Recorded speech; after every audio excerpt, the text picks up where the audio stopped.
यह कदम्ब का पेड़ अगर माँ होता यमुना तीरे, मैं भी उस पर बैठ कन्हैया बनता धीरे धीरे। ले देती यदि मुझे बांसुरी तुम 2 पैसे वाली, किसी तरह नीची हो जाती यह कदम्ब की डाली। तुम्हें नहीं कुछ कहता पर मैं चुपके चुपके आता, उस नीची डाली से अम्मा ऊंचे पर चढ़ जाता। यह कविता सुनकर वो बचपन की याद आ गई। बच्चों, तुम सब भी तो कुछ न कुछ बनकर खुश हो जाते हो।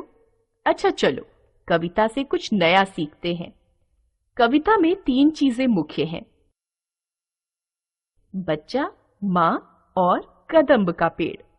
बच्चे ने अपने लिए मैं और मुझे शब्द प्रयोग किए हैं। माँ के लिए तुम और तुम्हें शब्द प्रयोग किए हैं। यह और उस शब्द कदम्ब की डाली के लिए प्रयोग किए गए हैं। ये सभी शब्द नाम के बदले आए हैं। ये सर्वनाम है, अर्थात सबके नाम। व्याकरण में कुछ ऐसे शब्द होते हैं जिनका प्रयोग सब प्रकार के नामों यानी संज्ञाओं के लिए या उनके स्थान पर होता है। यही शब्द सर्वनाम कहलाते हैं।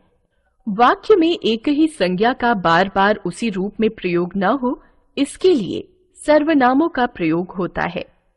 संज्ञा के स्थान पर प्रयुक्त होने वाले शब्दों को सर्वनाम कहते हैं। सर्वनाम के भेद। सर्वनाम के 6 भेद होते हैं: पुरुषवाचक सर्वनाम, निश्चयवाचक सर्वनाम, अनिश्चयवाचक सर्वनाम, प्रश्नवाचक सर्वनाम, संबंधवाचक सर्वनाम, निजवाचक सर्वनाम। पुरुषवाचक सर्वनाम: माँ, मैं जा रही हूं, तुम यहां बैठ जाओ, वह थोड़ी देर में आता होगा। इन वाक्यों में मैं कहने वाले, तुम सुनने वाले और वह किसी तीसरे अन्य व्यक्ति के लिए प्रयोग हुए हैं। व्याकरण में कहने वाले, सुनने वाले और जिसके विषय में बात की जाती है उसे पुरुष कहते हैं।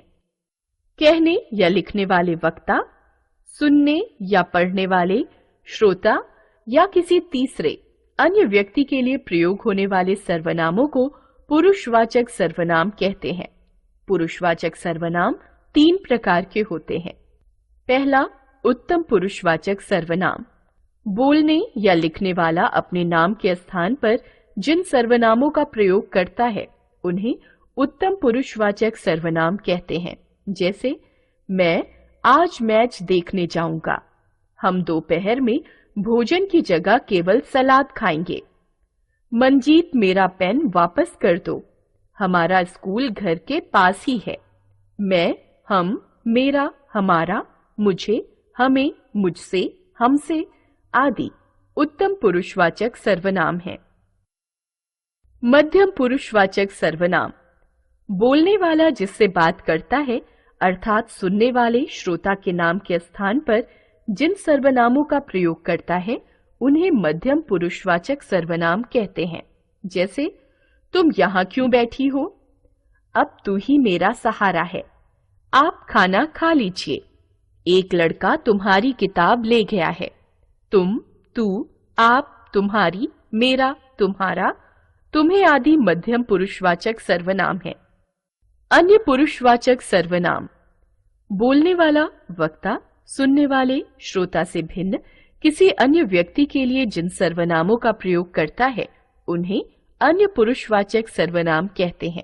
जैसे, वह कल वापस आएगा, उसे अपनी साइकिल मत देना, वे सो रहे होंगे, उन्होंने कोई बात छिपाई नहीं है, जाओ उन्हें बुलाकर लाओ, उसने माँ से मेरी शिकायत की है।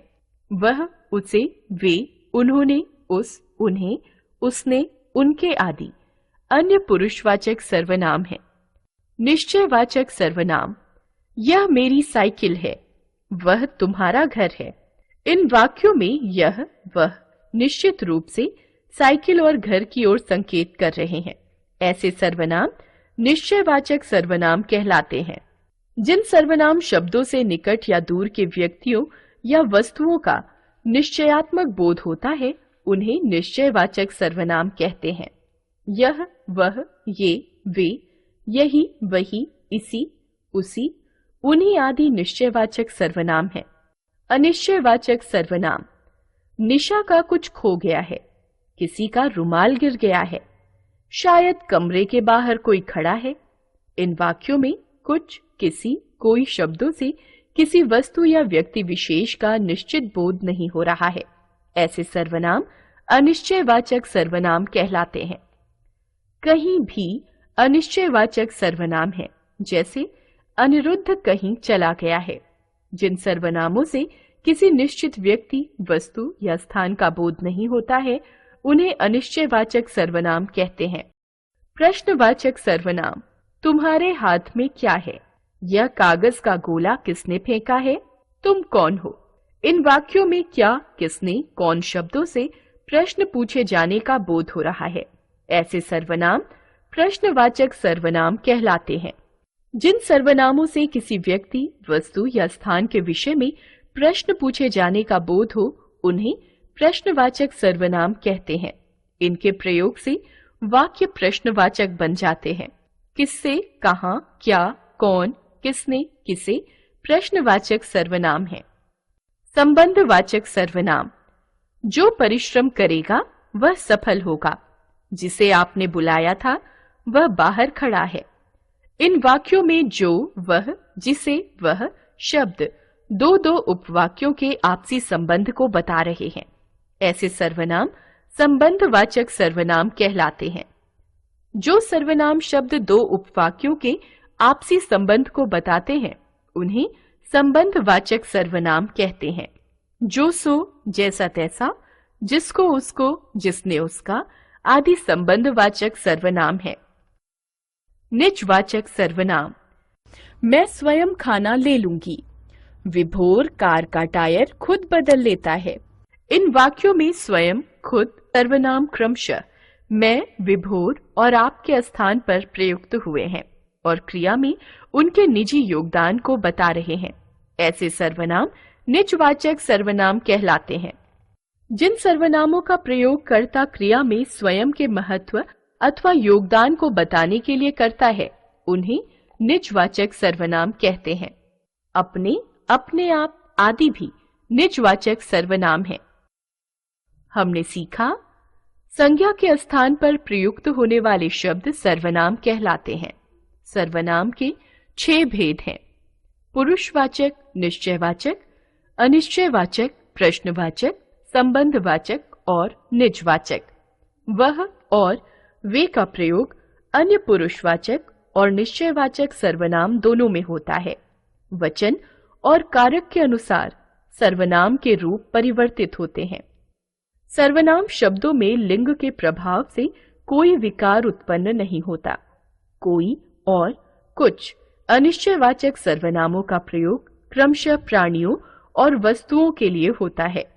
आप सर्वनाम का प्रयोग पुरुषवाचक और निजवाचक दोनों सर्वनामों में होता है।